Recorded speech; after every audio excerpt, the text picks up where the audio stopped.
Hai, Assalamualaikum warahmatullahi wabarakatuh. Bismillahirrahmanirrahim. Selamat pagi semua. Okey, hari ni Papa Ish ataupun saya, hari ni kita gunakan saya. Okey, saya nak kongsi dengan korang semua. Okey, of course, satu benda yang sangat menarik. Sangat menarik dan semua orang nak tahu benda ni. So terpanggil lah kan untuk buat sharing kan. Pagi-pagi ni biar sekarang energi kita tengah high tau. Kita baru bangun dan mandi. Okay, ada yang dah siap-siap dah nak pergi kerja kan. On the way nak pergi kerja. Ada yang dah tengah siap-siapkan anak contohnya. Ada yang dah nak pergi ke pejabat dan sebagainya. Okay. So, okay. Yang menonton Papa Ish harap korang boleh like dan share supaya Papa Ish nampak yang Papa Ish punya live ni public sebenarnya. Okay, rasanya public. Alright, tak apa. Okay, apa yang Papa Ish nak share? Apa yang Papa Ish pula? Apa yang saya nak share? Okay, sekarang ni apa yang saya nak share pagi ni adalah tentang macam mana kita nak apa? Macam mana kita nak simpan? Macam mana kita nak simpanan banyak? Okay, maknanya tips untuk simpanan kita ada banyak. Okay, siapa yang tak nak kan simpanan dia banyak? Okey, simpanan ni maksudnya duit yang kita dapat. Okey, duit yang kita dapat, lepas tu kita simpan dan dia banyak. Dia jadi banyak. Okey. First kali, okey, kita kena tahu, okey, dari segi untuk menyimpan duit ni, okey, menyimpan duit yang kita dapat adalah pertama sekali kita kena tahu simpan dulu baru belanja. Itu dia punya tips dia yang pertama adalah simpan dulu baru kita belanja. Sebab apa? Kalau biasa, kalau dulu-dululah kan. Dulu-dulu kita dengar, okey, nanti dah belanja ada baki baru simpan. Okey. Setuju ke setuju sangat? Kan kita selalu dengar kan. Okey, ni tabung. Okey. Kamu bila dah belanja ada lebih simpan. Tak kisahlah 10 sen ke 20 sen ke. Macam tu punya kita punya pemikiran. Okey, apa yang kita belajar dulu. It's okay dulu is dulu, past is past. Okey. Sekarang ni kesedaran yang ada pada kita boleh share, kita boleh kongsi kita boleh amalkan untuk diri kita sendiri, alright? Dan kita boleh share juga dengan orang lain, anak-anak kita, saudara mara kita, adik-beradik kita. Okey? Sebab apa? Korang-korang nak tahu, dalam life ni, always kita kena tahu, dia panggil cash flow. Okey, pergerakan duit kita tu, kita kena tahu macam mana cash flow yang bagus. Macam mana cash flow yang bagus. Okey. So, bila duit kita masuk ke dalam akaun kita, okey, bila masuk ke dalam akaun kita, apa yang kita buat? Okey. Bila dia masuk, mestilah masuk ke bank kan? Of course, income kita kan. Kalau kita dapat gaji, masuk dalam bank. Ataupun bila kita dapat gaji, mungkin kita dibayar secara cash pada tangan kita. Okey, jadi kita masukkan ke dalam bank dulu. Okey, masukkan ke dalam bank, okey. Dan dari situ, kita asingkan. Okey, kita asingkan. Asingkan maksudnya kalau kita ada bank yang lain, okey, bank yang lain, kita masukkan siap-siap sebagai saving kita. Okey, masukkan siap-siap. Berapa banyak nak masukkan? Berapa banyak nak masukkan? Kalau sebenar-benarnya 80% daripada income kita tu sebagai saving. Nampak macam besar kan? Tapi actually itulah dia yang sebenarnya. Selamat pagi cikgu. Hai Cik Nani. Cik Nani. Selamat pagi cikgu. Selamat pagi. Okay. Pagi ni kita buat sharing. Kita share ilmu lah kan. Kita share ilmu. Okay. Apa yang saya belajar, saya share dengan korang. Okay. So, dekat sini, kita kena terapkan dekat, of course dekat anak-anak dulu, dekat saudara mara kita, kawan-kawan kita, bila kita dah tahu kan. So, memang first saving dulu. Contoh kita bagi anak ataupun kita, yalah contoh anak lah kan, bagi RM5. RM5 banyak besar ke sekarang? RM5 tak besar lah kan sekarang. Sebab makanan pun nasi goreng pun RM1.50 RM2 kan sekarang. Nasi lemak pun RM1 lebih macam tu kan. So macam RM5. Okay. Nah, Long RM5. Okay. RM1 simpan dalam tabung. Macam tu. Okay. Macam mana kita nak didik anak-anak yang masih fresh lagi ni, diorang baru nak belajar, okay, terapkan culture tu. Save, simpan dulu, baru belanja. Okay. So, dia lebih kurang macam, kalau kita ni baru nak start kan, kita boleh terapkan 10% daripada duit yang kita dapat tu. Maknanya kalau anak-anak tadi, RM5 boleh lah, RM1 masukkan dalam tabung. Okay. Yang lebih tu baru belanja. Maksudnya terapkan saving dulu. Sebab benda ni, teknik ni, dia macam untuk anak-anak lah yang apa orang kata yang utamanya ni untuk anak-anak ni, dia kena daripada awal kan. Daripada awal. Jadi awal-awal lah bagi tahu dia, okey, saving, buat dulu save. Maknanya simpan dulu. Baru pergi belanja. Macam tu. Bila hari-hari buat macam tu, insya-Allah one day dia akan automatically terus boleh jadi. Sebab apa? Benda ni saya dah ada bukan kajian tau, macam pengalaman sendiri tau. Ni pengalaman sendiri sangat menarik dan sampai sekarang saya berterima kasih dekat parent saya, okay. Especially untuk ayah saya lah, okay. Dia terapkan bukanlah tentang dia saving juga tau, tapi saving ni lebih kepada saving akhirat. Itu yang penting. Okay, saving akhirat. Dia macam ni, sama je. Dia sama juga dari segi saving ni, okay. Maksudnya, apa yang ayah saya buat dulu, dan saya pasti korang pun mesti pernah perasan benda ni, okay. Ayah saya kalau dulu bila solat Jumaat lah kan, bila solat Jumaat ataupun bila kita kat masjid lah, pergi masjid, okay, Is, nama saya kan Ishak kan, ayah saya panggil Is, okay. Is, ambil ni, tak kisah kan 50 sen ke masa tu RM1, ayah saya bagi pada saya. Okay, pergi masuk dalam tabung. Masuk dalam tabung. So macam tu kita macam, kenapa asyik-asyik masuk tabung ni? Kan? Setiap kali pergi masjid, ni masuk tabung. Tapi benda tu sebab benda tu diajar daripada kecil, dilatih daripada kecil tau. So dia automatik bila kita pergi masjid, kita masukkan duit dalam tabung masjid. Okay, maknanya kita menderma, bersedekah, memberi. Okay. Dan pada masa yang sama, kan, ayah saya cerita juga, okay, kalau kita bersedekah ni, apa yang kita akan dapat. Dan of course, kalau korang nak tahu, bersedekah adalah salah satu cara untuk kita, dari segi kesihatan, dia ada efek juga. Okay, dia ada efek. Dari segi, dia sebab sedekah ni membersihkan pendapatan kita, membersihkan duit yang kita ada. Itu kelebihan sedekah sebenarnya tau. Dan kalau bayangkan korang hari-hari sedekah, sebab sedekah ni tak semestinya duit. Okay, sedekah ni ada banyak.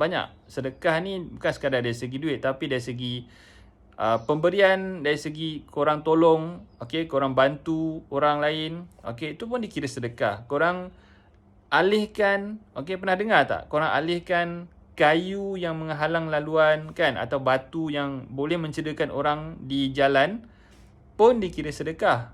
Okay, jadi itu sebab saya nak share dengan korang, lazimi diri kita dan orang yang kita sayang agar kita sentiasa, okay, rajin menyimpan. Menyimpan saving daripada bila kita dapat sesuatu, bila kita ada sesuatu, kita menyimpan. Kalau sedekah tu tadi, dia menyimpan untuk akhirat lah kan. Okay. Selain daripada tu, kalau kita dapat income, saving dulu. Sebab cash flow, okay, dia macam ni tau. Dalam dunia ni, of course kehidupan kita mencari rezeki. Okay, kita mencari duit lah. Okay, duit. Untuk apa? Bukan untuk kesenangan, tapi untuk kemudahan kita. Okay, jadinya kita perlu ada saving tu. Kita perlu ada simpanan untuk in case ada kecemasan.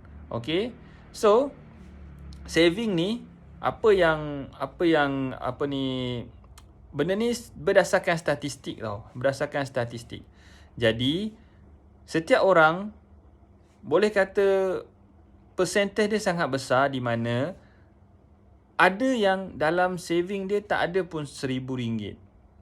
Sangat menyedihkan. Sangat menyedihkan guys. Okay, sangat menyedihkan. Ini satu yang sangat menyedihkan kerana okay, bayangkan bila kita tak ada, bayangkan RM1,000 tu sangat besar tau nilainya bagi seseorang yang tak ada apa-apa. Okay, tak ada apa-apa. Jadi dia terpaksa, kalau tak ada RM1,000 tu, contohlah ya, nak beli ubat untuk anak, nak beli ubat untuk diri sendiri, nak beli makanan, nak survive 1 bulan, in fact nak survive 1 hari pun tak mampu sebab tak ada saving walaupun RM1. Okay, jadi macam mana kita nak adakan simpanan tu? Macam mana kita nak adakan? Of course, kita kena, pertama of course lah, sebagai manusia kita hidup bertuhan. Baik, kita hidup bertuhan. Rezeki kita masing-masing dah ditetapkan. Memang kita akan ada rezeki tu, tapi rezeki tu bukanlah kata okay, kena sama rata. Kalau orang tu ada 1 juta, saya pun kena ada 1 juta. Kalau tak ada. Tidak. Sebenarnya, rezeki kita mengikut kepada keperluan kita dan keperluan orang. Contoh orang tu ada 1 juta. 1 juta tu bukannya kesemuanya untuk dia, tapi sebenarnya ada bahagian untuk orang lain. Okey? Ada bahagian untuk orang lain. Kalau kita combinekan semua kekayaan kat dunia ni, okey, dan kita bahagi sama rata, okey, ini statistik tau, ini kajian. Bila kita bahagikan sama rata, okey, ini ada kata-kata yang kalau korang dengar daripada pakar-pakar yang bahagian pengurusan personal development, bahagian pengurusan kewangan, dia akan cerita macam ni. Bila kita bahagikan semua kekayaan ni sama rata ke semua orang, kekayaan itu ataupun duit itu akan kembali semula kepada tuannya. Maksudnya orang yang asal tu, yang memberi tu. Contoh macam ada 10 orang. Seorang ni ada RM1, seorang ni ada RM1. RM1 tu dia pecah-pecah. Okay, semua 10 orang tadi dapat sama rata. Tapi semua benda tu akan patah balik kepada yang empunya. Okay, yang RM1 tu dapat RM1, yang RM1 tu dapat RM1. Ada satu kisah. Okay, dua orang ni, okay, dua-dua ni seorang yang kaya, seorang lagi dia miskin. Okay, yang kaya ni dia punya kekayaan tu, okay, okay, tersangat banyak sehingga kan dijumpa dengan seorang alim ni lah. Okay, seorang alim ni dijumpa, maknanya berdua-dua orang ni, seorang yang kaya, seorang yang miskin ni berjumpa dengan alim. Okay, orang yang alim ni, so dia minta pendapat. Dia kata, yang kaya ni kata, aku dah terlalu kaya dan aku tak tahu macam mana supaya aku dah tak kaya. Okay, so yang miskin pula dia kata, aku ni dah terlalu miskin dah kan, tolonglah doa supaya aku ni jadi kaya. Yang kaya tadi dia tak nak jadi kaya dah. Okay, sebab dah terlalu banyak harta dia tu. Okay, jadi yang kaya ni rupanya dia sentiasa bersyukur. Dia sentiasa bersyukur dengan apa yang dia ada. Jadi bila dia bersyukur dengan apa yang dia ada, rezeki dia bertambah. Sebab dia bersyukur dengan apa yang ada. Jadi bertambah. Yang ada tu dia bersyukur lagi. Kan, bersyukur sebab Allah bagi dia, okey, Tuhan bagi dia apa? Kekayaan tu untuk dia bagi pula pada orang lain. Dia kata dia dah bagi pada orang lain pun kekayaan tu tetap ada. Manakala yang miskin pula, dia asyik mengeluh. Asyik menyalahkan diri. Okay, terlalu sedih. Okay, tak pernah bersyukur dengan apa yang ada. Jadi, akhirnya yang miskin tu tadi terus tetap miskin. Yang kaya tadi terus kaya. Okay, sebabnya nampak tak konsep kesyukuran. Bila kita bersyukur dengan apa yang kita ada, kesyukuran itu, apa yang kita ada itu dia akan berkembang. Okay, dia akan berkembang. It's up to you. Okay, pada korang untuk percaya ke tak percaya. Kalau korang nak bukti, korang buat. Korang buat, try. Dapat apa saja keadaan, bersyukur. Okey? Apa saja keadaan, bersyukur. Okey? So kat situlah apa yang korang ada akan berkembang. Itu antara tips. Okey? Tips yang berapa tips dah ni? Okey? Yang pertama, of course, bila kita kata tentang simpanan, maksudnya kita kena tahu simpan dulu, baru belanja. Yang kedua, kita kena bersyukur dengan apa yang kita ada, barulah apa yang kita ada itu berkembang. Okey? Dan yang ketiga, untuk kita ada simpanan yang besar. Waalaikumsalam Najah Faikah. Waalaikumsalam. Okey, jangan lupa yang menonton boleh like dan share. Ilmu ni bila korang share, okey, ilmu yang Papa Is share ni, okey, Papa Is dah dapat daripada orang lain. Papa Is share, dia pun dapat pahala kan? Dia pun dapat keberkatan, dapat manfaat. Papa Is share pula kat korang, korang pula share dengan orang lain. Okey, korang pun akan dapat manfaat tu juga. Bila orang lain membuat apa yang Papa Is share ni. Okey. Tadi Papa Is recap balik. Belum habis lagi. Okey, tips yang ketiga lah. Okey, tips yang ketiga, bila kita dah pastikan saving dulu baru belanja, and then kita bersyukur dengan apa yang ada, yang benda baik yang kita ada. Kan? Kalau kita dah tak ada harta sangat ni, kita ada tangan dua, kita ada kaki dua, kita ada mulut, kita ada hidung, kita ada telinga. Okey? Ni semua nikmat. Bersyukur dengan apa yang ada dan InsyaAllah benda tu akan berkembang. Rezeki tu akan datang sebab Allah sangat suka orang yang bersyukur. Okey, itu dua tadi. Yang ketiga adalah tahu macam mana nak kembangkan income. Okey. Actually sebenarnya cash flow ni, okey, yang Bapak share tadi kan, cash flow. Duit yang masuk, okey. Bila kita nak, kan Bapak cakap tadi, Bapak pula, saya. Okey, saya nak kongsi tadi adalah daripada income yang kita masuk kan, saya cakap 80% biasa, okay, yang paling ultimate tu 80% adalah saving, 20% adalah perbelanjaan. Okey, itu ultimate tau. Maknanya paling tinggi lah. Okey, yang paling tinggi. Maknanya, tapi kalau kita punya income tu 1,000, tentulah 800 simpan, 200 tu belanja. Cukup ke 200 belanja? Cukup ke 200 belanja? Okay. Yalah, kalau korang duduk dengan mak ayah lagi, bujang, lepas tu tak, apa orang kata, tak ada komitmen, tak ada hutang kereta, hutang-hutang semua tu, tak perlu bayar sewa, 200 tu is okay. 200 is okay. Kalau orang yang bujang macam korang ni, yang saya share ni, okay, korang patutnya boleh simpan tau. Daripada 1,000 income korang dapat tu, boleh simpan 800, 200 belanja. 200 ni, okay, kalau makan sangat cukup 200. Sebab makan, janganlah makan yang memang tahap 5 star. Okay, makanan kita kan sebenarnya, kita makan ni untuk bagi tenaga sebenarnya. Bagi tenaga. Okay, untuk kita burn kalori. Okay. Sebenarnya saya pun tengah buat diet kan. So tahulah sikit-sikit tentang kalori dan segala-galanya ni. Okay. So makanan ni, kita kena makan tepat pada masanya. Okay. Biasa pagi pukul 7 hingga pukul 8, around that. Okay. So lepas tu makan tengah hari. Kemudian tengah hari tu pukul berapa? 12 hingga pukul 1 ataupun 1.30 sebelum pukul 2. Dan makan malam. Okey, pukul 6 hingga pukul 7 macam tu. Okey, 3 kali makan tu. Okey, 3 kali makan tu. Makan pagi cukup je dengan telur rebus 2 biji. Lepas tu brokoli yang kita rebus dan carrot kita rebus. Senang. Penyediaan dia sangat senang. Saya dah buat dah. Memang sangat mudah. Sangat mudah. Nak bayangkan pagi bila kita bangun. Okey, malam sebelum kita tidur tu, kita siap potong dah. Potong brokoli. Kan, potong carrot, okey. Dan telur kita boleh rebus siap-siap malam tu. Okey, sebelum tidur. Lepas tu bangun pagi tinggal lagi nak rebus sayur. Okey, carrot dan brokoli.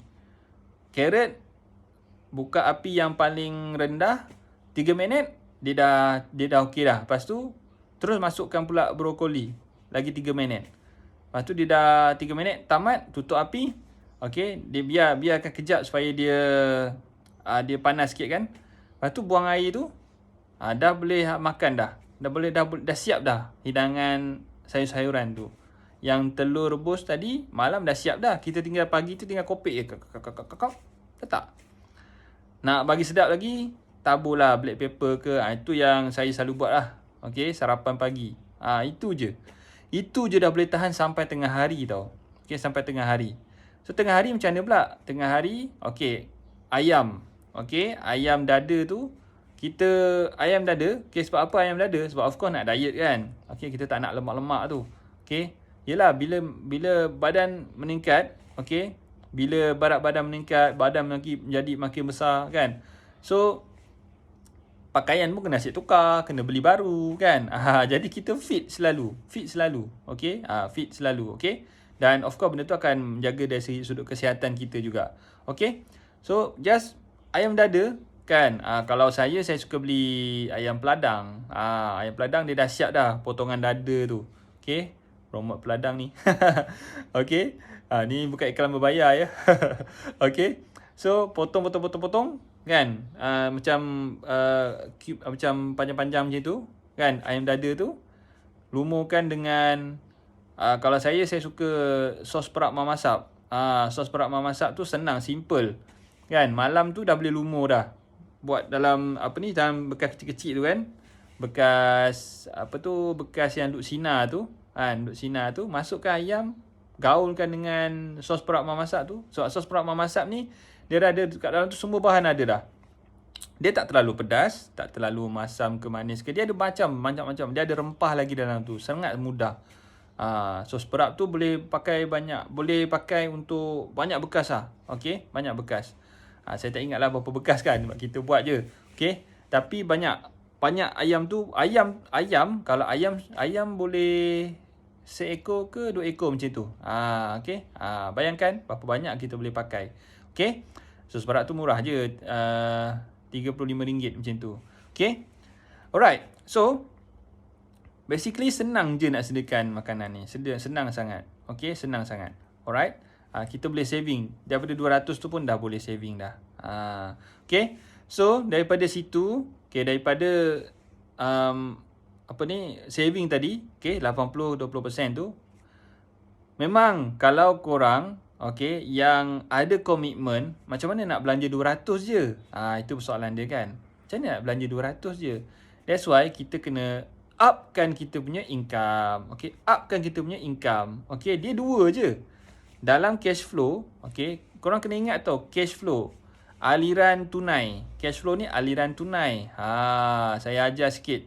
Okay, saya share sikit tentang pengurusan kewangan. Okay, penting aliran tunai. Kalau korang masih belajar sekarang ni, sekolah ke apa kan, bila korang keluar nanti, bila korang hadapi dunia sebenar ni, okay, aliran tunai ni akan biasa korang dengar. Okay, cash flow.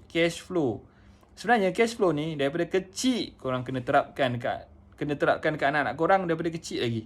Cash flow. Korang sendiri pun kena tahu dah sebenarnya tentang cash flow. Sebab kita dekat kalau kat sekolah maybe dia ajar dekat bahagian yang ambil yang account lah kan. Maksudnya panggil apa? Sastra kan. Sastra dia ada belajar kan account kan. Saya tak sure sebab saya bukan student sastra, saya student science. Okey. Tahu tentang cash flow ni dah dekat mana dah dekat universiti dah. Okey. So cash flow ni duit keluar masuk. Duit keluar masuk. Duit masuk keluar. Okey, duit masuk keluar. Macam tu. So, kita kena pastikan cash flow kita positif. Okey, cash flow positif. Macam mana? Duit masuk, duit keluar. Maksudnya income dengan belanja. Duit masuk adalah income, duit keluar adalah belanja. Alright? So, income kita tolak belanja, berapa baki dia? Kalau positif, maknanya cash flow kita cash flow positif. Kalau negatif, okey, negatif maknanya cash flow kita negatif. Dan Yang menariknya adalah kebanyakan manusia, kebanyakan orang dekat dunia ni tau, bukan sekadar kat Malaysia, tapi kalau kat cerita Malaysia pun, kat Malaysia ni ramai yang cash flow negatif. Sampai kan terpaksa meminjam kan. Sangat-sangat sedih sebenarnya guys. Terpaksa meminjam, terpaksa berhutang kan. Meminjam hutang samalah kan. Terpaksa berhutang. Okay. Macam nak bayar tu bayar ni kan. Jadi cash flow negatif. That's why kita tengok kan, ada orang yang sampai stres kan, stres, tekanan dan sebagainya. Sampai ada yang nak bunuh diri pun ada. Okay. Na'udzubillah min zalik. Okay. So, kena tahu tentang cash flow. Apa itu asset, apa itu liability. Okay. Itu benda yang baru tau. Especially untuk korang yang tak pernah dengar lagi sebelum ni. Cash flow adalah keluar masuk dan korang kena tahu apa itu pula. Jadi korang kena bayangkan atas ni ada income, lepas tu ada apa, duit masuk, duit keluar. Bawah pula ada asset dan liability. Asset ni senang nak faham, asset liability ni.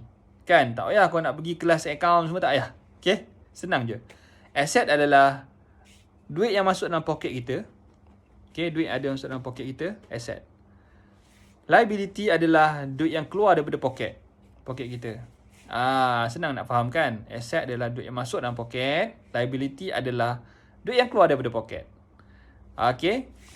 Jadi pagi ni tak boleh buat panjang-panjang sesi dia. Okay. So nanti next time saya akan share lagi tentang cash flow dan tentang asset dan liability. Sangat penting. Sangat-sangat penting korang tahu, sebab nak menguruskan kewangan ni memang benda tu adalah first yang diajar, first yang kita kena tahu.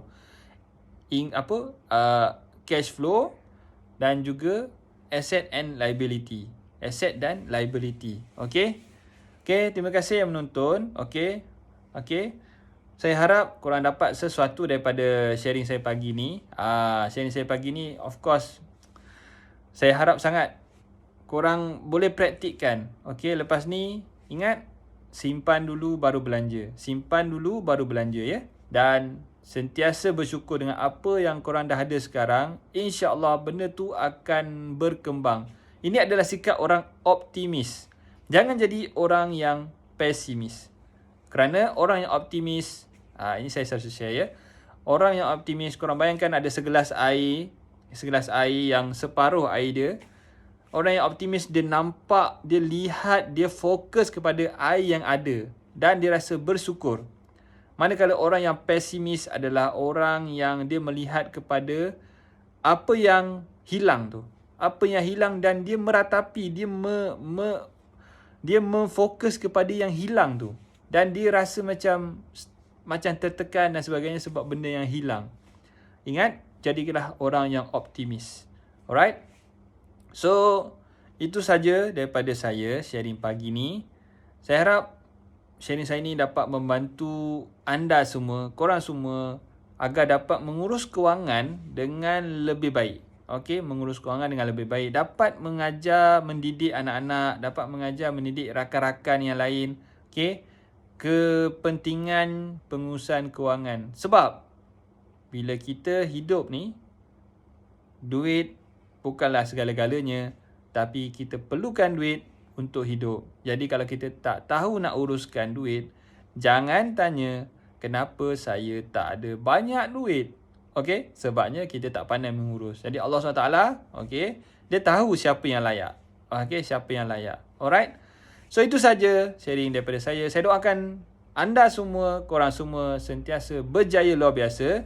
Sentiasa bahagia, ceria, sihat dan sentiasa optimis. Yes! Pagi! Assalamualaikum. Bye-bye.